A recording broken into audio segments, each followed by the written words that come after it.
So BMW X5 2008 E70. I've not seen a video about how to remove the washer jets from the car, because obviously they get blocked quite easily. So all the new parts, and all I can see is there's no screws. It's just these two compressions.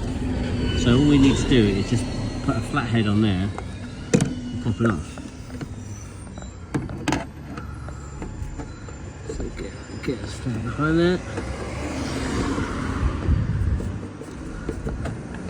Easier said than done. Not worried about breaking it because I've got a new one. Difficult with one hand, of course. There you go. That's popped off. Now all I need to do is just click that, and that'll come off. And then need to get a little flat head into this to take the power off. Unclip it, put the new one on. That's it. And by the way, the left-hand side, depending point of view, is exactly the same. It's the same part, and you just got the same two clips. So you just again apply pressure at the bottom until it pops out, because the metal is just pinching on there. It doesn't go past it. It just compresses on there.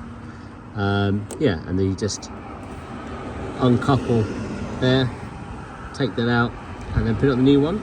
And then of course refit is there's two little clips at the top, so you put those in first, and then just apply pressure at the bottom. Difficult one-handed when you try and make a video.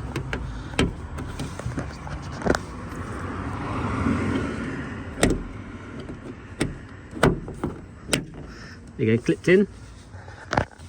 Okay, so moment of truth. Do we have washer jets? Yes, we do. Clearly need some adjustment, but these are aftermarket ones from eBay, 10 quid each. I can't believe I've been putting up with poor, crappy washer jets for this long.